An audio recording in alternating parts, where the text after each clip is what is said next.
And when I saw what happened in Amsterdam, I thought there was a danger in this country that it would lead to various consequences, and I'd rather boldly say I've been proven almost exactly correct in terms of what has happened. So I went to Amsterdam. I also went to Rotterdam and Utrecht. I met everybody involved, and I talked about what had happened in a huge amount of detail and what were they going to do to prevent such a thing happening again in the future. So you'd been making representations to the government about the risk of the Israeli football plans coming in? I wrote a report when I came back. Yeah. That was sent across government. It was sent to the police. I had some discussions in relation to it. One I identified as the key problem in Amsterdam. A, there'd been a problem, and B, it had been greatly exaggerated, in my opinion. That the facts bear me out on that. But therefore, because it had been greatly exaggerated all round, if an Israeli team was to play a team in the UK at football, there would be problems. And I identified a range of different scenarios in advance of this fixture. One of them specifically was Aston Villa playing an Israeli team. Right. So when it was actually established that Maccabi Tel Aviv were coming to play in Birmingham, did you then make further representations to the government about that? Yes, I'd made representations during the year. Right. I'd sent my document. It went to Downing Street, it went to the Home Office, it went to DCMS, it went to the police, suggesting what might happen in that scenario and giving some advice. And I've sent a copy of that document. I believe you have that. And when the fixture, I think it was 29th of August, this precise fixture, which was exactly one that I identified as the highest risk, because of the nature of the football stadium, the nature of the community, the diversity of the community, and the numbers of fans who support Maccabi Tel Aviv. I tried to press buttons in order to mitigate and solve the problems that I thought would occur. So from what I'm hearing is the government must have been well aware, or somebody in the government was well aware of the likely difficulties before the decision was made to ban. I met with civil servants. Yeah. Yes, and I made a specific proposal immediately to everybody, which was that the time of this fixture should be brought forward, and very explicitly, because I identified one of the problems would be that Israeli fans from Tel Aviv, with the 8 o'clock fixed kick-off, had to stay in Birmingham overnight, and therefore whoever's causing whatever kind of problems, the conflict and the issues of dealing with it would be far worse if you had visiting fans staying overnight, whereas an earlier kick-off would allow people to come from London and get back. So given that what happened did happen, what do you think about the government's response to what happened? I think government needs to have a clear plan for problems that are identifiable in advance. I think football needs to have a clearer plan, and I think policing needs to have a clearer plan. Everything that happened, in my view, was highly predictable, and not the specific of banning the Israeli fans, but the public interest, because you have a group of people who very openly and democratically want to prohibit Israeli clubs, football clubs or other sports clubs, playing in this country. So there's going to be a political protest, and that's not just the situation in this country. And you have an Israeli club that's got supporters, and they're going to want to play. So the potential for this being a different kind of problem was obvious to me, and I'd have thought obvious to everyone. Yeah. So my final question on the basis of what you said is it your opinion that at some point there was a political interference in the decision to ban the supporters, and was this the result of a prejudiced assessment of the advice and information? We've got a long answer to go through all of that. So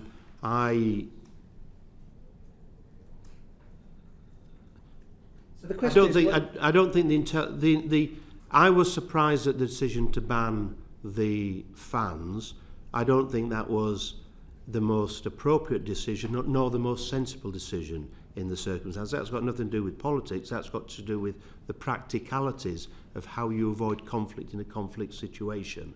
So what I would have done, and what I proposed when it was clear that the change of kick-off time wasn't changing, but I'd have done this anyway, is I would have insisted that the visiting fans, using a traditional, much-used football policing technique, were required to get their tickets to the match on coaches, went on coaches, were searched before they went on coaches, had a police officer on each coach, and were taken in and out of Birmingham under police escort. That's a scenario I'm very familiar with, scenario I've experienced in this country, and that would have been a better solution. Thank you. Thank you very much. Can I just ask, did you have any discussions with local government, or would that not? Does your role only go to national government? I wrote to Birmingham City Council. I gave them a copy of my report, I believe. Yes, I did, and I wrote them a letter suggesting the idea of fans coming by coach, that was a tried and tested method in advance of their decision making. Yes. So do you think they just ignored that? Well, Birmingham City Council did. Yes. That was highly precise. That was, I think I am very familiar with this area of work. I don't know if this is declaring an interest, but I chair a football supporters group. I chair the supporters group at Leeds, and we run more coaches, far more than any other supporters group in England. So I personally often have to deal with the police and sometimes negotiate with the police over problem football matches and getting away fans safely in and out, safely for themselves, the home fans and the local community. So I wasn't coming from this from some intellectual or political perspective, but a pragmatic perspective. That's where I thought Birmingham City Council doesn't have operational policing powers. Safety advisory groups, my understanding of their powers, they have two powers they could use. They could say that there'll be no fans and the licence to hold the fixture will have no spectators, or they could say there will be no event. That's their powers. Everything else, and certainly in my dealings in the past, would be an operational issue for the police. So the City Council, in fact, can't be in a position, they could suggest things, but they can't enforce detail of how away fans are dealt with. Thank you. And I have been an away fan at overseas fixtures, and you have to provide your passport, and there are certain conditions about where you're allowed to get off the underground or whatever it might be as to where you're going. So I think you're... But we also use that in this country. Exactly. I could give plenty of examples of where that happens and has happened. It's not at all an uncommon thing. You spoke to Home Office officials. Did you have any ministerial engagement? I spoke to DCMS officials. Sorry, DCMS, right. I had no response from the Home Office. Okay, so you didn't speak to Home Office officials I had at no all? response. The DCMS officials said they would convene a meeting with the Home Office. Right. If they did, I wasn't invited to it. And any ministerial engagement at all? After the fixture, I spoke to ministers as well. Not before. Not before, okay. After the fixture, I spoke to ministers. So the timeline is you went to Alstown, you produced your report, the report went to the government, Home Office have never responded, DCMS did respond then when the fixture was announced, and you'd identified this as a potentially difficult fixture because of the nature of where the ground is and the stadium and its exits and entry and things like that. That's the issue. At Aston Villa? Yeah. No, Aston Villa is a very straightforward ground to take coaches to. It's one of the easiest. Yeah.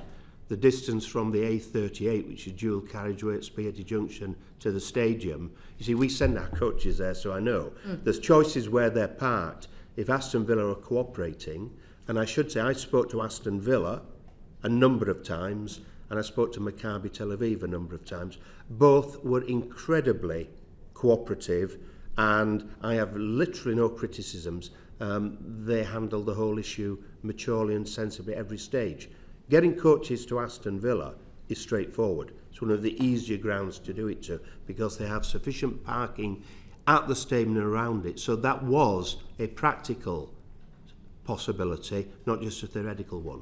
It seems to me you're an absolutely uniquely placed individual in this respect, because not only are you the government's anti-Semitism advisor, but you have this great expertise in football and football crowds. And you took a great deal of care before this episode to do everything that was expected of you. You produced some advice which seems to have been ignored.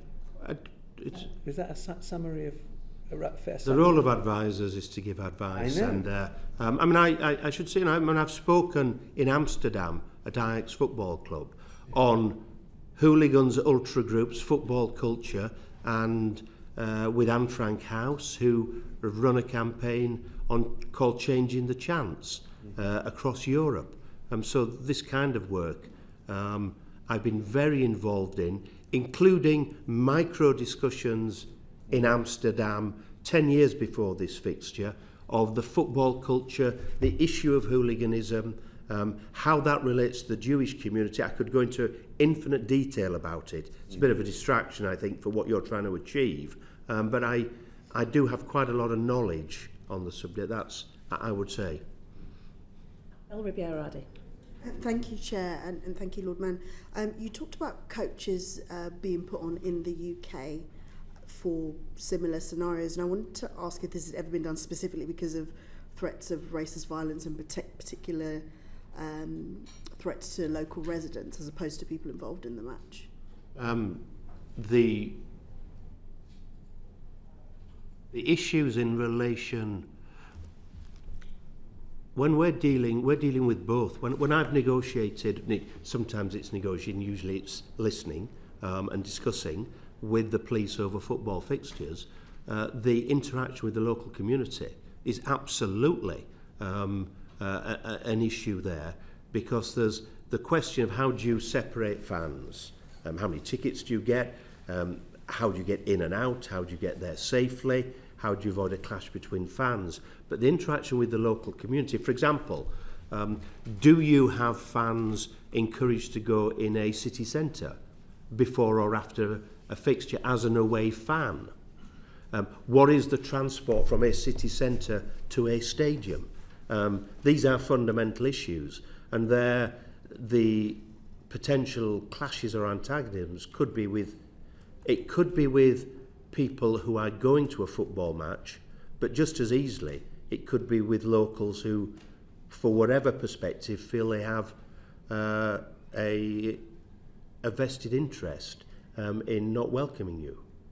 And you talk about city centres, and I think about what happened in Amsterdam in particular in terms of where I suppose the fans congregated, and I really want to touch specifically on the issue of the racist violence and the things that were being chanted because of reports of what people like Kick It Out Israel have found Maccabi fans chanting things like, why is school out in Gaza, there are no children there, and death to Arabs. I think the West Midlands police said that one of their main reasons for the ban was that the hooliganism specifically put local residents at threat, totally unconnected to the match. And I was wondering how, I suppose, you thought there were ways to get around that other than, I suppose, specifically banning them in a way that has been done. We need to differentiate. I've been with the Kick It Out Israel campaign. I've been to clubs in Israel. I've been to Arab clubs. I've been to Jewish-owned clubs. I've been with them to Maccabi Tel Aviv. specifically, and looked at the situation there and looked at the Maccabi Tel Aviv derbies. I've been with them to Beitar Jerusalem. I've been with them to Kfar Saknim. So I'm very familiar with their work. I'm very familiar with the issue of chanting, racist chanting and other aggressive chanting. Quite a bit of the chanting in this country these days is very aggressive, horrific chanting that's not racist. I'm not sure how much of a progression that is, because it used to be all racist. But as an example, the so-called Munich song in relation to Manchester United. If you want to cause problems in Manchester, you go sing that song, it causes problems. And it will get a huge reaction. So there is the question of racist chanting and songs. There's a question of racist violence, or any other violence. And I've looked at the intelligence report of the West Midlands Police, and I struggle with some of the intelligence within it, including the intelligence about Amsterdam. And it doesn't concur with the discussions I had in Amsterdam and the facts I saw in Amsterdam. I had the opportunity to look in great detail at who was arrested, the profile of people arrested, where the arrest took place, what the allegations were, later some of them convictions, what happened when and where. I have a copy, and I believe you have a copy, of the statement of facts done by the Chief of Police from Amsterdam. So what happened in Amsterdam, and what actually generally was a very good policing operation, not a very bad policing operation, almost a classical policing operation, helps inform, but doesn't fully inform the situation in Birmingham, because there were no arrests for Maccabi Tel Aviv fans attacking local Dutch people. There were none. There is a warrant out for one person at the moment. I don't know the details, but I suspect it's for a violent attack. Now, whether that's on police or a local, I don't know, because the details aren't out. But in terms of the big issue of what happened in Amsterdam, that wasn't the big issue, because that didn't happen. So the suggestion that Maccabi Tel Aviv fans were going around Amsterdam trying to find local people, specifically from the Muslim community, going, quotes, into Muslim areas, didn't happen. That didn't happen. What happened was that the traditional policing techniques, they acted as ultras. The ultra culture is pretty commonplace, whereby you go to a city, you all go together in your colours in the city centre. That happened here. They mixed with Ajax so-called ultras, who were there drinking the day before in the square all day with them. They sing songs, many of them on both sides, hugely objectionable songs, and from the Israeli side, without question, racist songs. Some flares are let off, and that's it. Now, from a policing point of view, they contained, therefore, those visitors, and on the day itself of the fixture, there was one arrest of one Israeli going from the square, and that was clearly behaving improperly in terms of the policing. So one Israeli was arrested. I believe one person on a Palestinian demonstration that was kept separate was arrested at the same time. That was it on the day till after the fixture. So from a policing point of view, I would say, and my observation to this day is, actually Amsterdam police, with 1,200, not 5,000 police officers, handled it extremely well. It then went wrong after the fixture in the evening. I think there are reasons it went wrong, and there are a number of Israelis who were attacked on the street. 5 were hospitalised, none seriously enough to be detained, and around 30 to 40 had minor injuries. That, in football terms, is an issue. It's not a massive, unusual event, but there is no evidence of any local people from the Netherlands having been injured. None. Yeah. Sorry, just finally, I suppose a lot of it is about risk, and it seems from what the police were saying their actions, where it was about preventing that risk, and the reports that have come out of Amsterdam, despite the arrests, sound quite different. Obviously, we have very specific laws in this country about racism. So if there was a risk of any sort of chanting, racist chanting, anti-Semitic chanting, would it not be expected that we would put certain measures in place to prevent this before it happened? Potentially, but the laws in Amsterdam, Netherlands, are not weaker than our laws. So what would I have expected to happen? What I hoped in trying to solve, because clearly, if you have, in my view, if you had, let's say, 1,000, 1,500 Israeli fans walking through Birmingham, staying in Birmingham, the risk increases of something happening significantly. And who the instigators of the problems are can't be, in my view, predicted easily. But the answer to that is you separate out the clashing fans, or the potential clashing fans, or the clashing community and fans. And the way you do that really simply is by reaching agreement that they're going to go on coaches. I mean, it's a pretty simple solution. It's used in derby matches regularly. When my club goes to Newcastle, let me tell you what we have to do. And there's no particular antagonism between my team's Leeds, my club's Leeds. Yes, that's and that's who I'm elected. I'm elected by the fans as, for some reason, to be their fan leader. But there's no particular antagonism between Newcastle and Leeds. But we're required, our coaches, to stop at Washington service station, and then we're taken by police convoy to Newcastle. My members get very aggravated about it because they don't see why they should. It means they have no contact with anyone in Newcastle, football fan or otherwise, and I suspect the rationale the policing know is, well, it may be cheaper to do it that way, it's more efficient to do it that way, it stops a problem. That happens in our country at derby matches regularly to stop those clashes. And those clashes are clashes inside communities. If you take, for example, let me give you an example, Preston versus Blackburn. Both football stadiums are inside communities, big communities, not dissimilar to Aston Villa. So if you have those two clubs which see themselves as major rivals playing, then you want to ensure that the visiting fans from one club don't try and antagonise the whole city of Blackburn or the whole city of Preston, when probably their aim is to antagonise the fans of said club, but they do with their songs, their chants, their behaviour, or the risk is they will to both.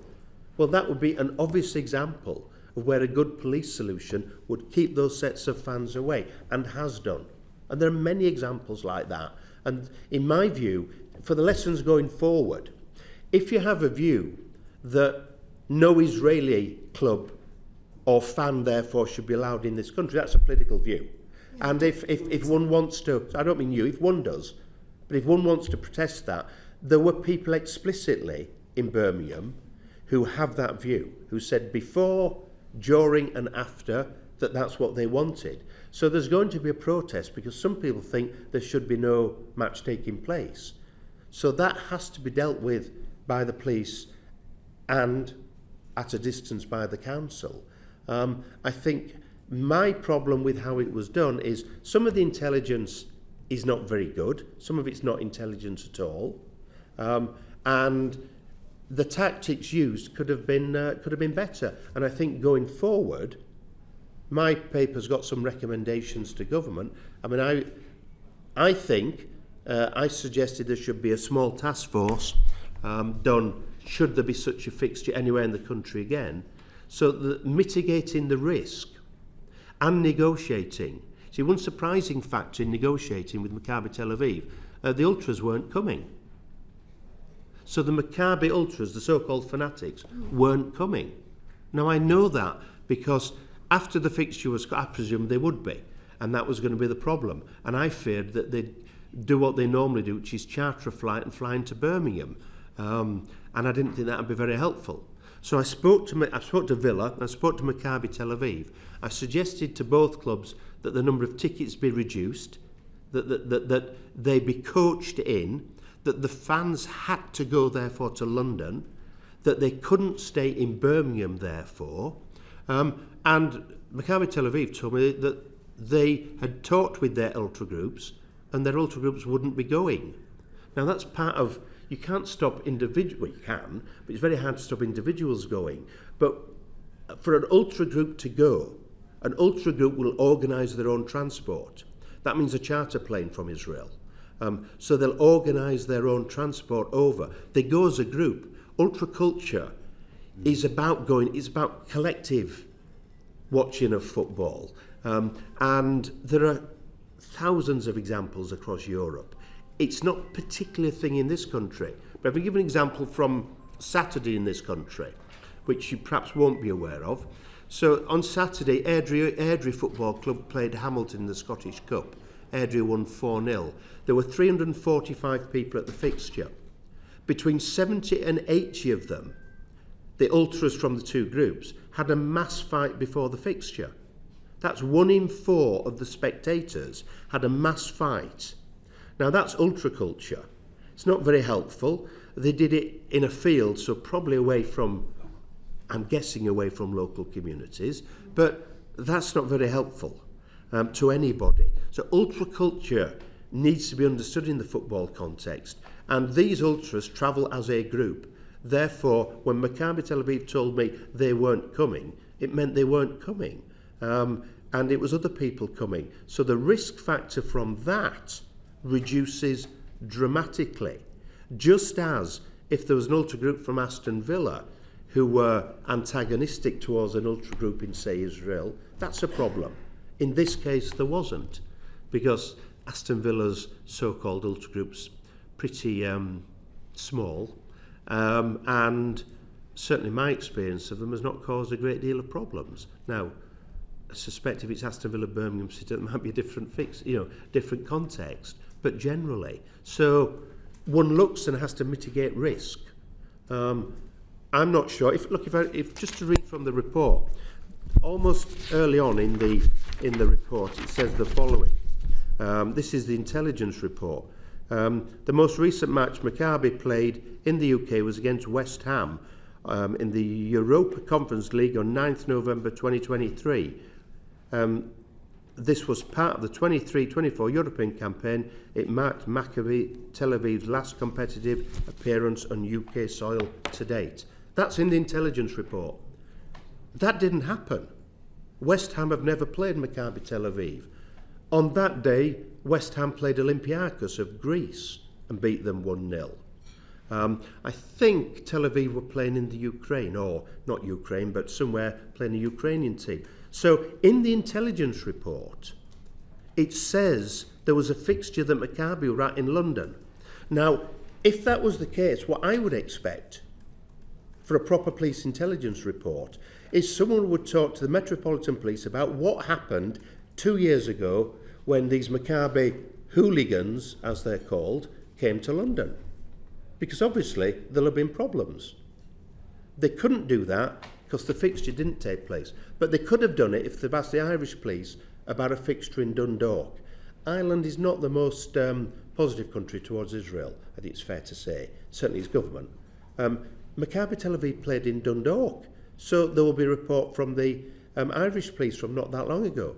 The last fixture was actually against Chelsea. I went to it. There were 3,000 Maccabi fans. So there's a Met Police intelligence report and a report of the fixture. Before that, it was Stoke City. Stoke, I think it's reasonable to say, is not too dissimilar from Birmingham in terms of demography. So Maccabi played in Stoke, so there'll be an intelligence report from Stoke. Maccabi have played 103 away European fixtures, 103. That means there's 102 policing reports on Maccabi Tel Aviv. Tickets for next week's match at Stuttgart are on sale in Israel. Maccabi fans are going. The German police have had to make an intelligence report on exactly the same issue for the risks. And I'm looking, UEFA fines clubs. UEFA can give you that information. I had an online meeting with UEFA at the start of the process to ask what their procedure was. And UEFA fine clubs. So I can get, and I've looked at, all the fines that Maccabi Tel Aviv have had in the last 25 years. They've had one for what could be called violence. I think the term was crowd disturbance, but I'm calling it violence. It was a small place called Győr in Hungary in 2013. They had a number of incidents with what are called fireworks by UEFA, but in this country we'd call flares. So if I'm looking at what the risk factor with Maccabi fanatics, their ultra group is, it's flares. Because, like many ultra groups, they like to use flares. And if they bring flares, that's going to be a problem. And on the same night they played Tel Aviv, AZ Alkmaar played Crystal Palace. They did a march to the match with the police accompanying them. When they marched to Selhurst Park, they were lighting flares, and in fact they were fireworks. They were firing because it was near bonfire night, so you could buy fireworks in this country. I think we'd call them rockets. They were firing, so they weren't flares that you hold up. They were rockets that fired into the local communities. They marched, accompanied by the police, to Selhurst Park. That was the same night. If you look last week, Malmo played at Nottingham Forest. There was fighting by the Malmo fans with stewards and policing at Nottingham Forest. Bayern played at Arsenal. There was fighting between Bayern and the stewards at Arsenal. Celtic played at Rotterdam last week. The Rotterdam fans fired rockets, real fireworks, not flares, into the stadium live time when fans were in the stadium, and Celtic fans were assaulted inside the stadium in significant numbers. That's last week at football. And I mean, I could go on with other examples. You want to see the problem with flares? Ajax's match against Groningen last night was abandoned because the Ajax Ultras, who generally don't have that bad a reputation across Europe, the Ajax Ultras lit so many flares that for safety grounds the match had to be abandoned. And you can see that spectacularly online there. The same thing happened in the Hapoel Maccabi derby after this decision. Not a single flare when that match was cancelled had been fired by Maccabi Tel Aviv because they have a tiny percentage of the stadium for the derby match. They share a stadium. The flares were red, they were Hapoel flares, and it was Hapoel, I can't give a motivation. I think they were partly celebrating the fact that Maccabi had been banned in England, to be honest. So they had a massive pyrotechnic display at the stadium and the police cancelled the match. That's what happened. Now, Maccabi, rationally, in my view, should be seen as a risk on two grounds. And I'm not trying to cover up problems in football. The first is you're right. Their chants are racist. Therefore, if they wander through the streets of Birmingham with their chants, they may well get a reaction. That needs to be avoided.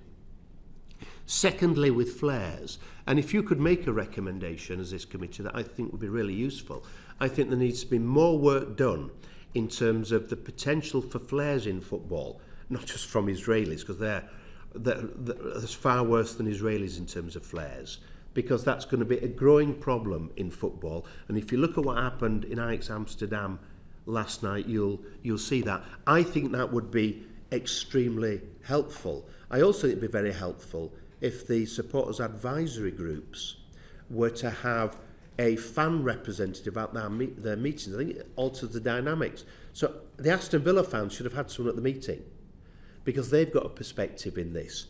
Let's say there was a clash between the local community and Maccabi Tel Aviv, and I'm an Aston Villa fan going to the football. People go to football to get away from the world, including politics, to relax. I do, certainly, and everyone I know who goes does. So I'm an Aston Villa fan. I'm caught up in that. They should have had a say in this at the supporters advisory group. That would be a great recommendation, because that means then the fan voice gets to be heard.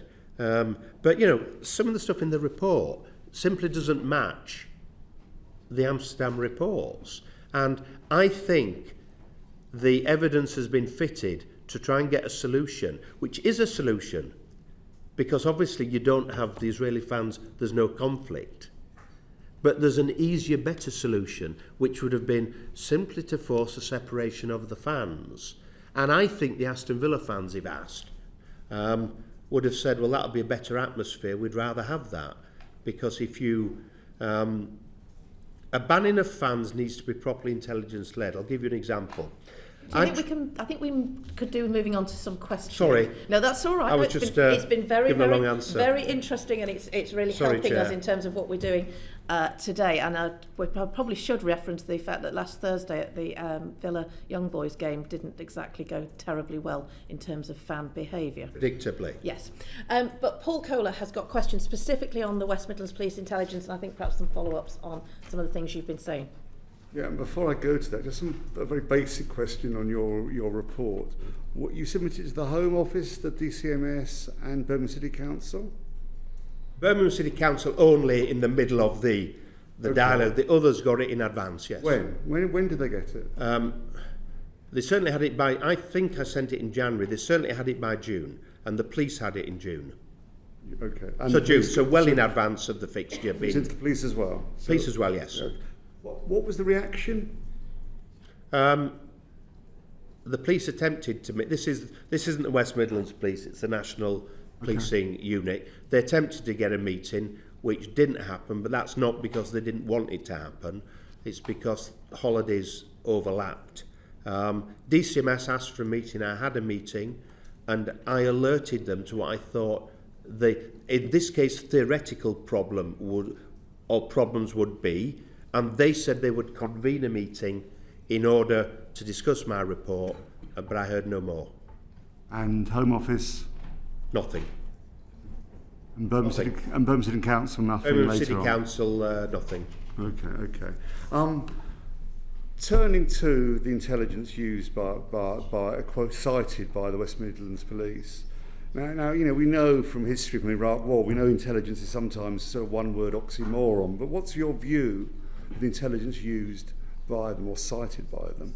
Well, it's inaccurate. It conflates different things. If I can give an example, the report says on match day, and I'm now jumping, but I'm quoting from it, inflammatory actions included tearing down Palestinian flags. That didn't happen on match day. The day before match day, it was one flag.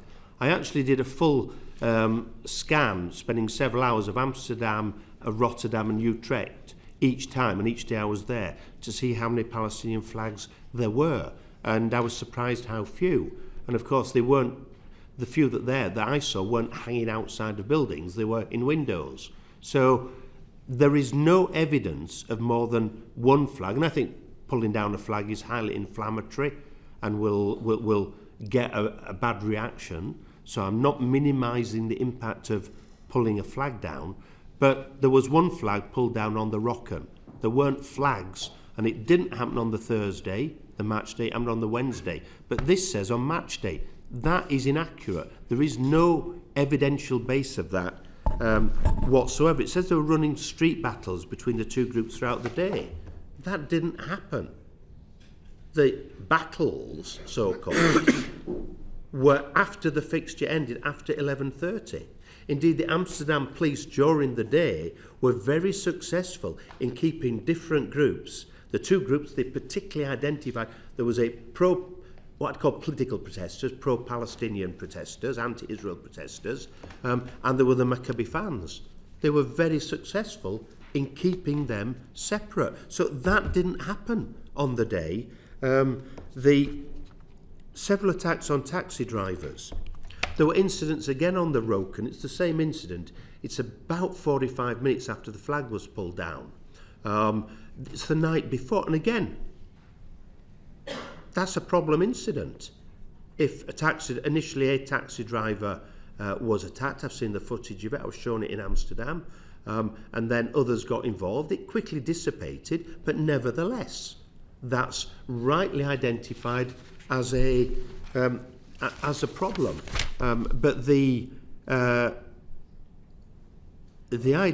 Are you aware of the letter Mike O'Hara has sent the committee justifying the police's role in this? No, I've not been sent that. he speaks about 500 and 600 Maccabi fans deliberately targeting Muslim communities. What do you say to that? I've got all the reports from Amsterdam, the Dutch reports. That's conflating two things.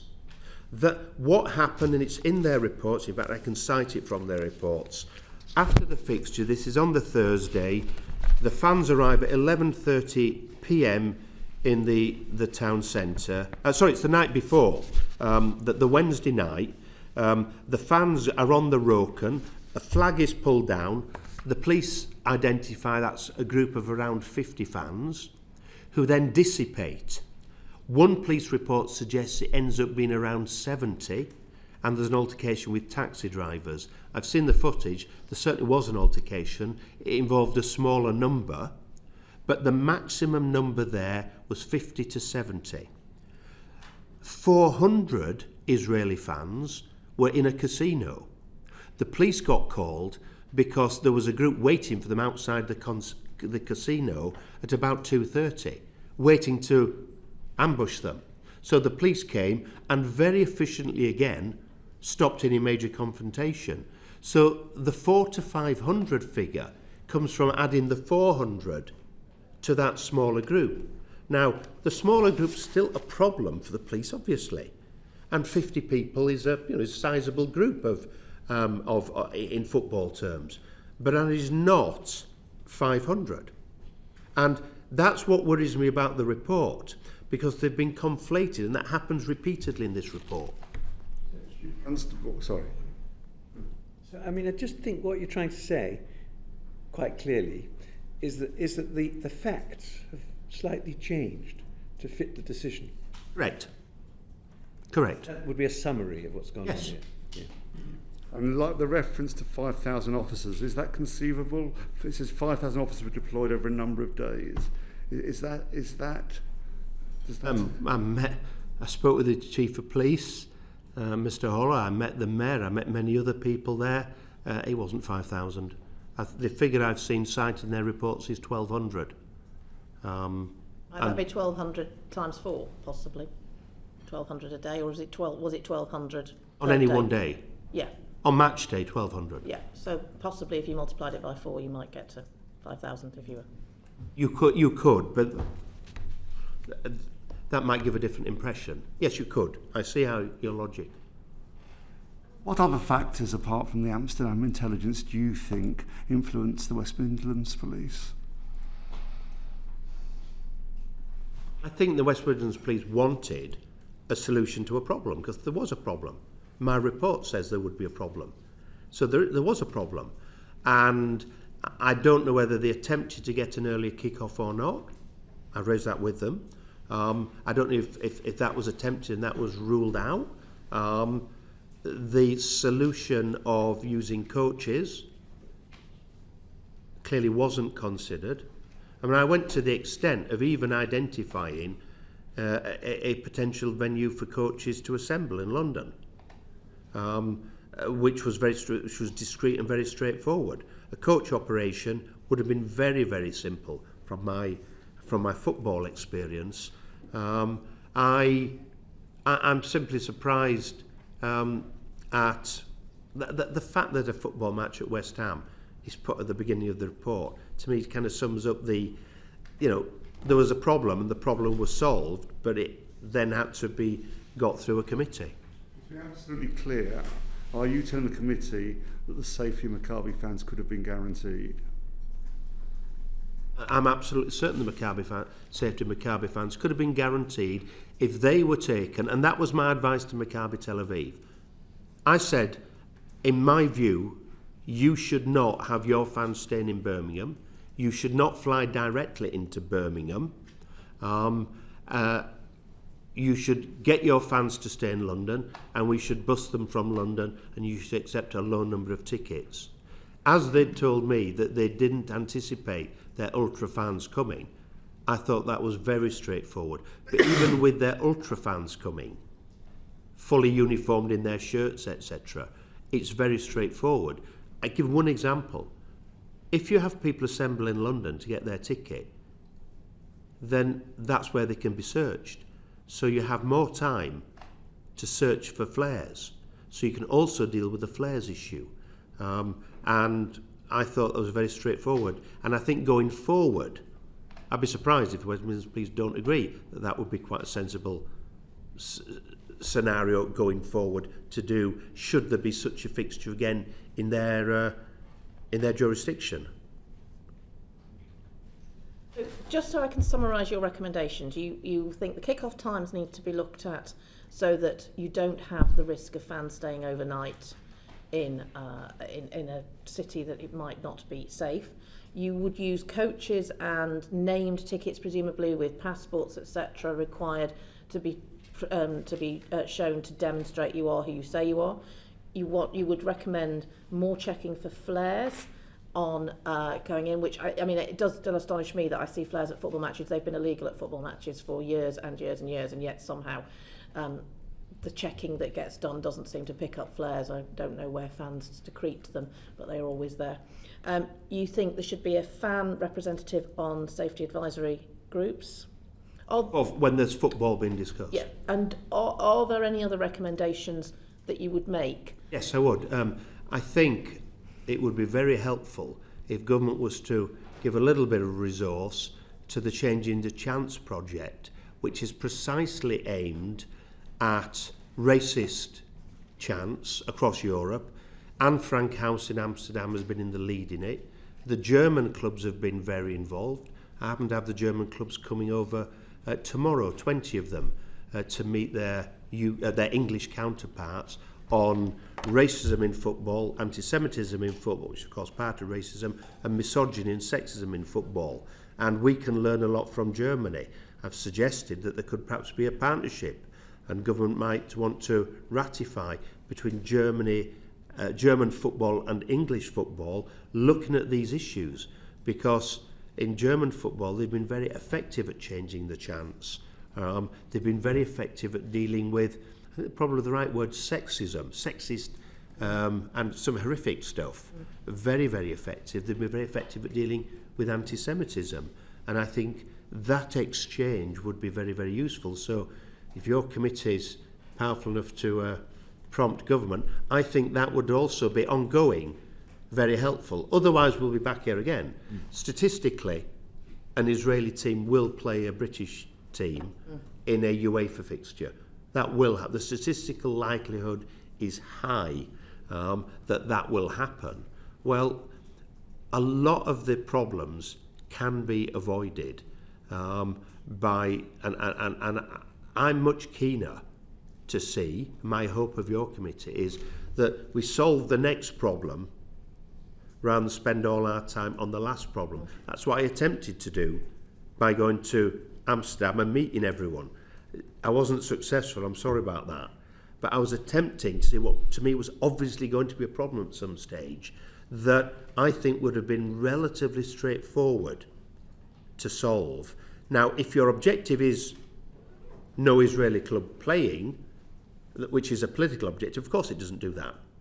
In fact, in many ways, it counters that because it makes it easier for an Israeli club to play. But that's a separate political issue, which you as politicians can have a view and vote how you want in Parliament on. Do you think the Home Office is sufficiently engaged on this? I mean, I'm acutely aware as someone who's served in both the DCMS and the Home Office that this responsibility sort of falls between the two departments. I'm struck by you saying that there was no response from the Home Office to your report. Well, I was told there would be a meeting between DCMS and the Home Office. If there was, I'm not aware of it. I think there should have been if there wasn't. And it's the second time that football policing has hit into Parliament. There's obviously the Casey review, which I think is on a different kind of scale of issue. I'm not sure the two are directly comparable. But people go to football to enjoy themselves, to relax, to avoid, I'll include myself in this, to avoid us, politicians and all of that. They go to football, to have a good time. And, what we attempt to do rightly is, if they do so, to make sure that they're not abusing players or other fans or anybody else in any way, including not least in racism.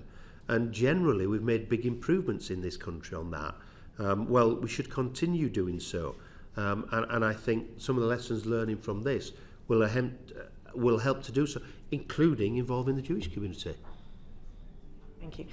We're going on to final questions around the impact on community relations. I want to bring Robbie Moore in. Yeah, thank you, Chair. So just sticking, Lord Mann, on impact on community relations. In your view, was the decision to exclude Maccabi Tel Aviv fans and the subsequent fallout that has happened increased the risk of anti-Semitism in the Jewish community of Birmingham? The Jewish community of Birmingham feels that.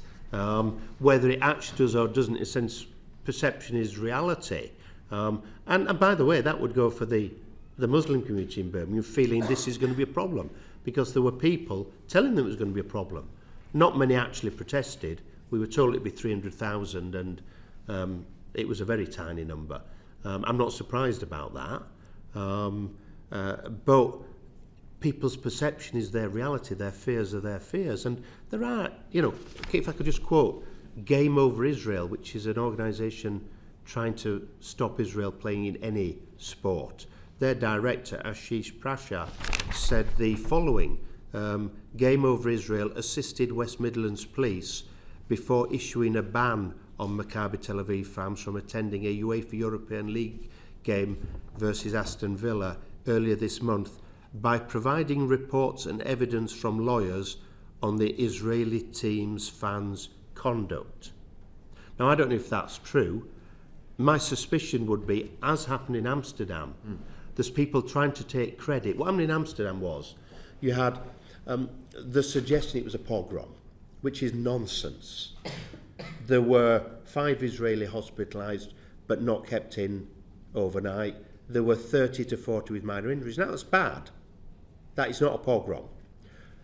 But there are also people saying, this is a great victory. We've beaten the Israelis. Well done, everyone. Also untrue. So you have people trying to use this. And, I don't know if this Game Over Israel did actually send stuff and have influence. I would hope not. But if they did, that has huge implications for community relations. So whether it's perception or reality, in terms of the fallout, how would you expect the government to respond to that?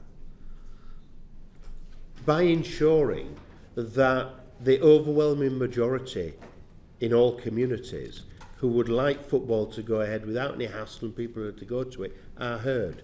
I didn't hear a single Aston Villa fan saying, we don't want the we welcome a competitive advantage of not having some away fans cheering on their team, which actually it gave them. Because that's not good sport, that's not how football works. And I think quite the opposite. What I was hearing from Aston Villa fans was, we don't think this is good. Why is this happening? And community relations are damaged if people can't go about their everyday life without hassle. Well, people should be able to go to football without hassle. If I'm Jewish or any other ethnicity, I should be able to go to a football match without any hassle in this country. Thank you very much, Lord Mann, for your extensive and expansive responses to our questions. It's been very helpful for us in setting the scene for our next 2 panels, where we will go to law enforcement and PCC, and then we'll have the Minister. I'm very, very grateful for you coming today, but I will bring this part of the session to a close and give everyone a slight break between this and the next panel. Order. Thank you. Thanks, John.